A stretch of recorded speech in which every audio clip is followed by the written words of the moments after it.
Kralju slave vječite. Gospodin s vama. I s duhom tvojim. Čitanje Svetog Evanđelja po Mateju. Slava tebi, Gospodine. U ono vrijeme reče Isus svojim učenicima: ne bude li pravednost vaša veća od pravednosti pismoznanaca i farizeja, nećete ući u kraljevstvo nebesko. Čuli ste da je rečeno starima: ne ubij. Tko ubije, bit će podvrgnut sudu. A ja vam kažem, svaki koji se srdi na brata svoga, bit će podvrgnut sudu. A tko bratu rekne: glupane, bit će podvrgnut vijeću. A tko reče: luđače, bit će podvrgnut ognju paklenomu.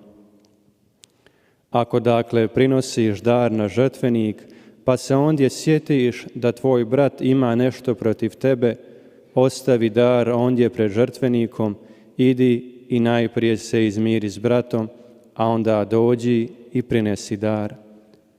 Nagodi se brzo s protivnikom dok si još s njim na putu, da te protivnik ne preda sucu, a sudac tamničaru, pa da te ne bace u tamnicu.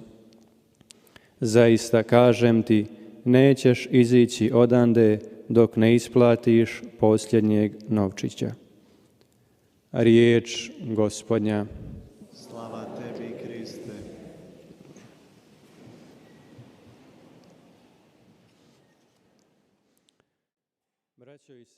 형제자매 여러분, čuli jedan ulomak iz Isusova govora na gori, njegovog najpoznatijeg govora. 방금 예수님의 설교의 일부분을 복음에서 들었습니다. 산상 설교의 일부입니다. 이 설교에서 예수님께서는 스승으로서 당신 제자들을 가르치시는 모습이고 또 오늘 우리들을 가르치고 있습니다. 참 삶의 가치를 가르치십니다. 그 가치는 자주 이 세상의 세속의 가치와는 정반대되고 있습니다. 우리들의 삶의 스타일과는 반대되는 가르침입니다.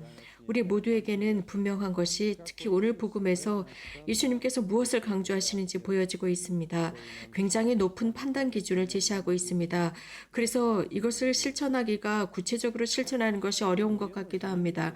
하지만 한 모범적인 스토리가 있는데 우리가 이렇게 살 수 있다는 것을 보여주는 스토리입니다. 그분의 참 제자가 될 수 있다는 스토리입니다. 1975년 성모승천 대축일 날 베트남에서 공산 치하였습니다. 대주교님, 왕뚜안, 나중에는 추기경님이 되시는데 그분께서 체포당하셨습니다. 그리고 13년이나 감옥에 갇혀 사셨습니다. 아무 죄 없이 체포당하셨습니다.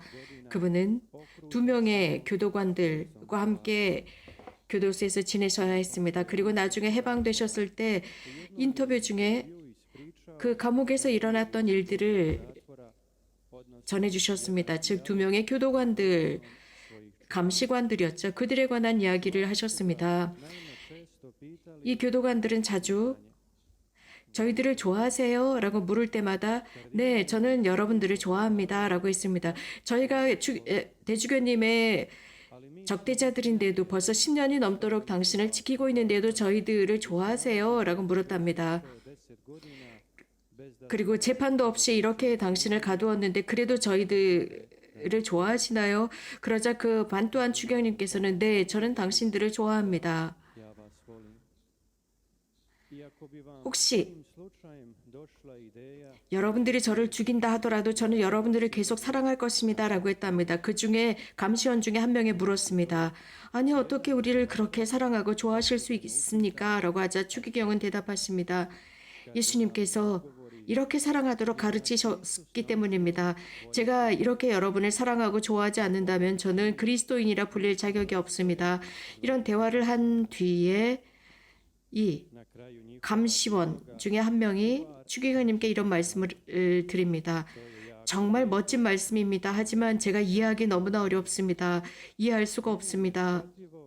과연 어떻게 이렇게 사실 수가 있습니까? 그리스도인들은 도대체 어떻게 이렇게 살 수 있습니까? 하지만 정말 멋진 삶이군요. 라고 했답니다. 그리스도인답게 사는 것은 쉽지 않습니다. 그 교도관은 멋진 일입니다. 라고 했습니다. 그리스도인이다 라는 뜻은 그리스도의 제자들입니다. 온전히 완벽하게 그분의 사람이 되는 것입니다. 날마다 시간이 지나면서 우리는 나약함이 있고 인간적인 불가능성도 있지만 예수님께서 가르치는 것을 실천하는 것은 대단한 가치입니다. 예수님께서는 우리들에게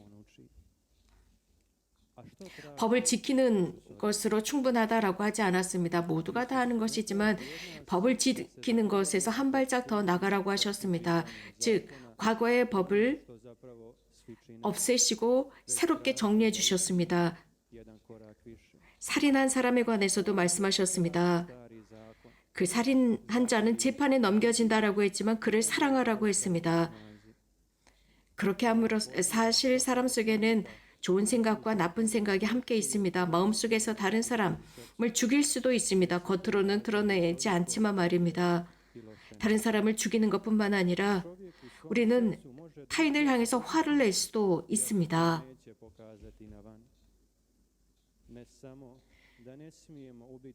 다른 사람에게 분노할 수 있습니다. 드러내지는 않지만 말입니다.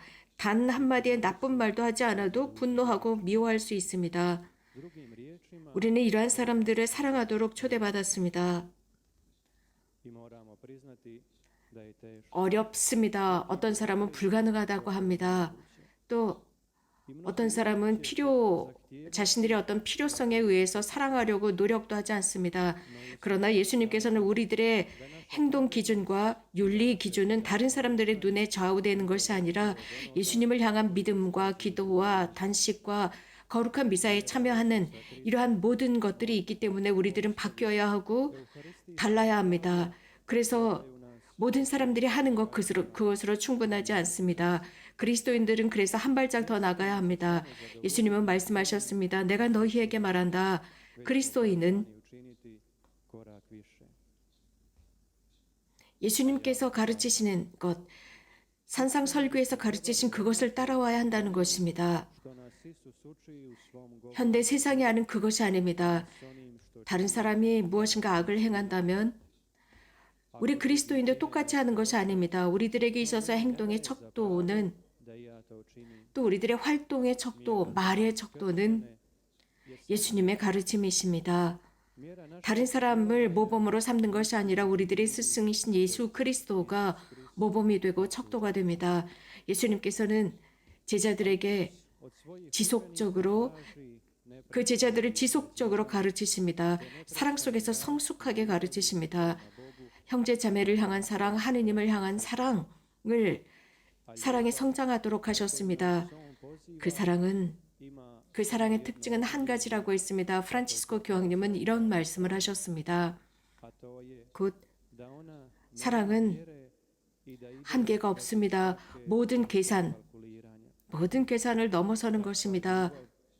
이런 사랑이 우선시 되어야 합니다. 그럼으로써 형제 자매들 사이에 화해를 이루어줍니다. 거룩한 미사에 참여하기 전에 먼저 화해를 이루어냅니다. 어떻게 하느님께 희생 제물을 드릴 수 있겠습니까? 서로 화해하지 않았는데 말입니다. 우리들의 윤리, 우리가 참여하는 전례는 언행일치를 이루어야 합니다.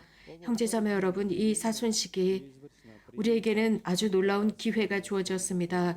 우리들이 영적으로 성숙할 시기이고 한 걸음 더 나갈 수 있는 기회입니다. 주님께 나갈 수 있습니다. 우리는 예수님께 배우도록 초대받았습니다. 복음에서 특별히 우리들의 활동과 우리들의 삶의 스타일이 그분 안에 있어야 한다는 것입니다. 그분께서 가르치시는 대로 행동하는 것입니다. 현대 세상에 가르치는 바가 아닙니다. 우리들의 행동 강령, 행동 기준은 타인들이 보면 이상할 수도 있지만 그들도 분명 그 순간이 다가왔을 때, 즉 그 교도관이 추기현님께 말씀드렸던 것처럼 이렇게 사는 것이 참 아름답습니다. 그리스도인들이 이렇게 행동하고 이렇게 사는 것이 멋지다라는 말을 하게 될 것입니다. 정말 멋진 생활이지 않습니까? 참 예수님,